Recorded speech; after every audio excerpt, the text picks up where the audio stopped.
ಮಾನ್ಯ ಸಭಾಧ್ಯಕ್ಷರೇ, ಸರ್ಕಾರವು ಸಾಮಾಜಿಕ ನ್ಯಾಯದ ಜೊತೆಗೆ ನಾಡಿನ ಅಭಿವೃದ್ಧಿಯ ಹೊಸ ಚಿಂತನೆಗಳಿಗೆ, ಹೊಸ ಚಟುವಟಿಕೆಗಳಿಗೆ ಸದಾ ಮಿಡಿಯುತ್ತದೆ ಹಾಗೂ ತುಡಿಯುತ್ತದೆ. ಇತ್ತೀಚೆಗೆ ಬೆಂಗಳೂರಿನ ನಡೆದ ಜಾಗತಿಕ ಬಂಡವಾಳ ಹೂಡಿಕೆದಾರರ ಸಮಾವೇಶವೇ ಇದಕ್ಕೆ ಸಾಕ್ಷಿ. ಈ ಮೇಳದಲ್ಲಿ ಭಾಗಿಯಾಗಿದ್ದ ಹಲವಾರು ರಾಷ್ಟ್ರೀಯ ಮತ್ತು ಅಂತಾರಾಷ್ಟ್ರೀಯ ಖ್ಯಾತಿಯ ಕೈಗಾರಿಕಾ ದಿಗ್ಗಜರು, ಬಹುರಾಷ್ಟ್ರೀಯ ಕಂಪನಿಗಳು ನಮ್ಮ ರಾಜ್ಯದ ಕೈಗಾರಿಕಾ ನೀತಿ ಮತ್ತು ಉದ್ಯಮ ಸ್ನೇಹಿ ವಾತಾವರಣವನ್ನು ಮುಕ್ತ ಕಂಠದಿಂದ ಪ್ರಶಂಸೆ ಮಾಡಿದ್ದಾರೆ. ಈ ಜಾಗತಿಕ ಬಂಡವಾಳ ಹೂಡಿಕೆ ಸಮಾವೇಶದಿಂದ ಗಣನೀಯ ಪ್ರಮಾಣದ ಬಂಡವಾಳ ಹೂಡಿಕೆಯು ಹರಿದು ಬಂದಿದೆ.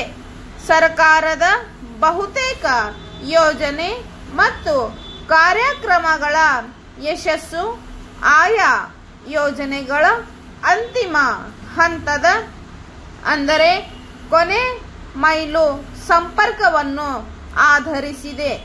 ನಮ್ಮ ಸರ್ಕಾರವು ಈ ಅಂಶಕ್ಕೆ ಹೆಚ್ಚು ಒತ್ತು ನೀಡಿ ನೀರಾವರಿ, ರಸ್ತೆ, ಸಾರಿಗೆ, ಅನಿಲ ಸಂಪರ್ಕ, ಮಾನವ ಸಂಪನ್ಮೂಲ ಮತ್ತು ಆಡಳಿತ ಕ್ಷೇತ್ರಗಳಲ್ಲಿ ಕೊನೆ ಮೈಲು ಸಂಪರ್ಕ ವ್ಯವಸ್ಥೆಗೆ ಅಗತ್ಯವಾದ ಅನುದಾನವನ್ನು ನೀಡುತ್ತದೆ.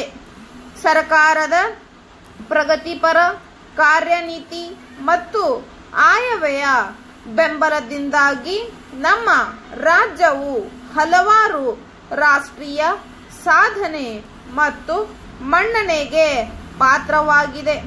ರಾಜ್ಯದ ರೈತರ ಸಂಕಷ್ಟವನ್ನು ನಿವಾರಣೆ ಮಾಡಲು ಹಾಗೂ ಕೃಷಿ ಮತ್ತು ಇತರೆ ಇಲಾಖೆಗಳ ಕಾರ್ಯಕ್ರಮಗಳನ್ನು ಒಗ್ಗೂಡಿಸಲು ಮುಖ್ಯಮಂತ್ರಿಗಳ ಅಧ್ಯಕ್ಷತೆಯಲ್ಲಿ ಕರ್ನಾಟಕ ರಾಜ್ಯ ಕೃಷಿ ಮತ್ತು ರೈತರ ಕಲ್ಯಾಣ ಸಮಿತಿಯನ್ನು ರಚಿಸಿ, ಸದರಿ ಸಮಿತಿಯಲ್ಲಿ ಕೃಷಿ ಮತ್ತು ರೈತರ ಕಲ್ಯಾಣಕ್ಕೆ ಸಂಬಂಧಿಸಿದ ಇತರೆ ಇಲಾಖೆಗಳನ್ನು ಒಂದೆಡೆ ತರಲಾಗುವುದು. ಇಂತಹ ಸಮಿತಿಗಳ ಮೂಲಕ ಜಿಲ್ಲಾ, ತಾಲೂಕು ಹಾಗೂ ಹೋಬಳಿ ಮಟ್ಟದಲ್ಲಿ ಇನ್ನೂ ಹೆಚ್ಚಿನ ಸಮನ್ವಯತೆಯನ್ನು ಸಾಧಿಸಲಾಗುವುದು. ವಿವಿಧ ಕೈಗಾರಿಕೆಗಳಿಗಾಗಿ ರಚಿಸಿರುವ ವಿಶೇಷ ಆರ್ಥಿಕ ವಲಯಗಳ ಮಾದರಿಯಲ್ಲಿ ರಾಜ್ಯದ ವಿವಿಧ ಭಾಗಗಳಲ್ಲಿ ವಿಶೇಷ ಕೃಷಿ ವಲಯಗಳನ್ನು ಗುರುತಿಸಿ ರೈತರು ಹಾಗೂ ಅವರು ಅಳವಡಿಸಬಹುದಾದ ಪರಿಣಾಮಕಾರಿ ತಂತ್ರಜ್ಞಾನಗಳ ಬಗ್ಗೆ ಹೆಚ್ಚಿನ ಒತ್ತು ನೀಡಲಾಗುವುದು. ರಾಜ್ಯದ ಪ್ರತಿ ಕಂದಾಯ ವಿಭಾಗಕ್ಕೊಂದರಂತೆ 4 ಜಿಲ್ಲೆಗಳಲ್ಲಿ ಒಟ್ಟು 100 ಗ್ರಾಮಗಳನ್ನು ಮಾದರಿ ಕೃಷಿ ಗ್ರಾಮಗಳನ್ನಾಗಿ ಮಾಡಲು ಸುವರ್ಣ ಕೃಷಿ ಗ್ರಾಮ ಯೋಜನೆಯನ್ನು ಜಾರಿಗೆ ತರಲಾಗುವುದು. ಈ ಗ್ರಾಮಗಳ ಕೃಷಿ ಹಾಗೂ ಸಂಬಂಧಿತ ಇಲಾಖೆಗಳ ಎಲ್ಲ ಯೋಜನೆಗಳನ್ನು ಒಗ್ಗೂಡಿಸಿಕೊಂಡು ಸಮಗ್ರವಾಗಿ ಅಭಿವೃದ್ಧಿಪಡಿಸಲಾಗುವುದು.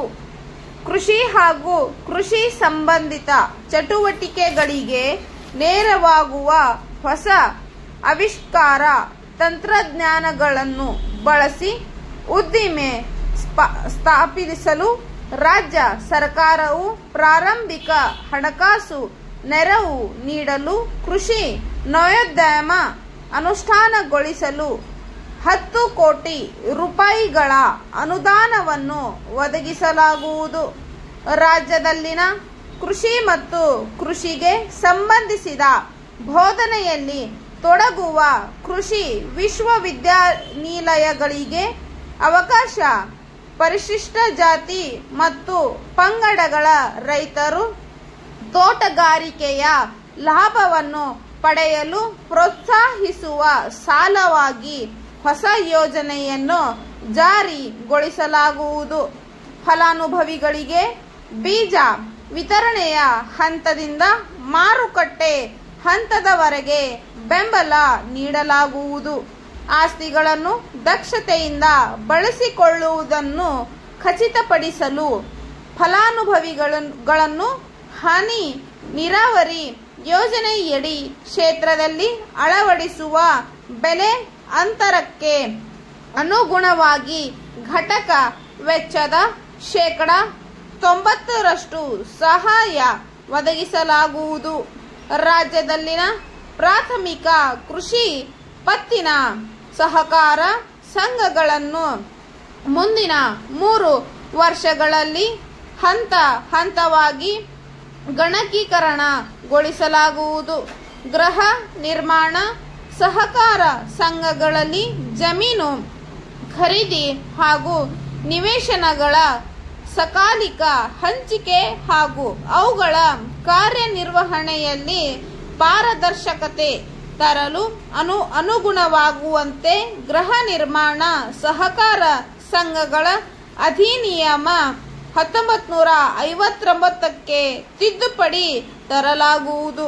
ನಿರಂತರ ವಿದ್ಯುತ್ ಒದಗಿಸಿದ ರೈತರಿಗೆ ಲಾಭದಾಯಕ ಬೆಲೆ ಒದಗಿಸಲು ಮಾರಾಟ ವ್ಯವಸ್ಥೆ ಕಲ್ಪಿಸಿ ಅನುಷ್ಠಾನಗೊಳಿಸಲಾಗುವುದು. ದೇಶದಲ್ಲಿಯೇ ಮೊದಲ ಬಾರಿಗೆ ನಮ್ಮ ರಾಜ್ಯದಲ್ಲಿ ಪ್ರಾಥಮಿಕ ಕೃಷಿ ಉತ್ಪನ್ನ ಮಾರುಕಟ್ಟೆ ಸಮಿತಿಯನ್ನು ರಚನೆ ಮಾಡಲಾಗಿದೆ ಎಂದರು. ಮುಖ್ಯ ಕಾರ್ಯದರ್ಶಿಯವರಿಂದ ಸಿಬ್ಬಂದಿ ಮತ್ತು ಆಡಳಿತ ಸುಧಾರಣೆ ಇಲಾಖೆ, ವಿಧಾನಸೌಧ, ಬೆಂಗಳೂರು. ಮಾನ್ಯರೇ, ಕಾರ್ಯದರ್ಶಿಯವರು ಮತ್ತು ಎಲ್ಲ ಇಲಾಖಾ ಮುಖ್ಯಸ್ಥರು ರಾಜ್ಯದ ಹೊರಗಿನ ಮತ್ತು ಒಳಗಿನ ಪ್ರವಾಸದ ಮಂಜೂರಾತಿಗೆ ಸಂಬಂಧಿಸಿದ ಸರ್ಕಾರಿ ಆದೇಶಗಳನ್ನು ಪರಿಶೀಲಿಸಲಾಗಿದೆ. ಈ ವಿಷಯದ ಮೇಲೆ ಸರ್ಕಾರಿ ಆದೇಶಗಳು ಜಾರಿಗೆ ಬರುವುದಕ್ಕೆ ಮುಂಚಿತವಾಗಿ ಪ್ರವಾಸಗಳಿಗೆ ಹೋಗುವವರ ಮುಖ್ಯ ಕಾರ್ಯದರ್ಶಿಯವರ ಅನುಮತಿ ಪಡೆಯುವುದು ಅವಶ್ಯಕತೆವಿಲ್ಲ. ಈಗ ನಿರ್ಬಂಧ ಇಲ್ಲದೆ ಇರುವುದರಿಂದ ಹಿರಿಯ ಮತ್ತು ಅವರ ಅಧಿಕಾರಿಗಳು ವಿಧಾನಸಭೆ ಮತ್ತು ವಿಧಾನ ಪರಿಷತ್ತಿನ ಅಧಿವೇಶನದ ಸಮಯದಲ್ಲೂ ಪ್ರವಾಸದಲ್ಲಿರುವುದು ಕಂಡುಬಂದಿದೆ. ವಿಧಾನಸಭೆ ಮತ್ತು ವಿಧಾನ ಪರಿಷತ್ತಿನ ಅಧಿವೇಶನದ ಅವಧಿಯಲ್ಲಿ ಸರ್ಕಾರದ ಕಾರ್ಯದರ್ಶಿಯವರು ರಾಜ್ಯದ ಬಳಕೆ ಮತ್ತು ಹೊರಗಡೆ ಪ್ರವಾಸ ಕೈಗೊಳ್ಳಬೇಕಾದರೆ ಸಂಬಂಧಪಟ್ಟ ಮಂತ್ರಿಗಳು ಅನುಮೋದನೆಯನ್ನು ಮುಖ್ಯ ಕಾರ್ಯದರ್ಶಿಯವರ ಮುಖಾಂತರ ಪಡೆಯತಕ್ಕದ್ದು. ಇತರ ಸಮಯಗಳಲ್ಲಿ ರಾಜ್ಯದ ಒಳಗೆ ಪ್ರವಾಸ ಕೈಗೊಳ್ಳಬೇಕಾದ ಸಮಯದಲ್ಲಿ ಮುಖ್ಯ ಕಾರ್ಯದರ್ಶಿಯವರಿಗೆ ತಮ್ಮ ಪ್ರವಾಸದ ಕಾರ್ಯಕ್ರಮವನ್ನು ತಿಳಿಸಬೇಕು. ರಾಜ್ಯದ ಹೊರಗೆ ಪ್ರವಾಸ ಮಾಡಬೇಕಾದರೆ ಮುಖ್ಯ ಕಾರ್ಯದರ್ಶಿಯವರ ಪೂರ್ವ ಅನುಮತಿಯನ್ನು ಪಡೆಯಬೇಕು. ಎಲ್ಲ ಇಲಾಖಾ ಮುಖ್ಯಸ್ಥರು ವಿಧಾನಸಭೆ ಮತ್ತು ವಿಧಾನ ಪರಿಷತ್ತಿನ ಅಧಿವೇಶನ ನಡೆಯುವ ಅವಧಿಯಲ್ಲಿ ಪ್ರವಾಸ ಕೈಗೊಳ್ಳಬೇಕಾದರೆ ಮುಖ್ಯ ಕಾರ್ಯದರ್ಶಿಯವರ ಅನುಮೋದನೆಯನ್ನು ಸಂಬಂಧಪಟ್ಟ ಇಲಾಖೆಯ ಕಾರ್ಯದರ್ಶಿಯವರ ಮೂಲಕ ಪಡೆಯಬೇಕು ಎಂದು ಎಲ್ಲ ಇಲಾಖಾ ಕಾರ್ಯದರ್ಶಿಯವರಿಗೆ ಈ ಮೂಲಕ ಸೂಚಿಸಿ ಆದೇಶ ಹೊರಡಿಸಲಾಗಿದೆ. ತಮ್ಮ ವಿಶ್ವಾಸಿಗಳು ರಾಜು, ಮುಖ್ಯ ಕಾರ್ಯದರ್ಶಿಯವರು, ಸಿಬ್ಬಂದಿ ಮತ್ತು ಆಡಳಿತ ಸುಧಾರಣೆ ಇಲಾಖೆ, ವಿಧಾನಸೌಧ, ಬೆಂಗಳೂರು.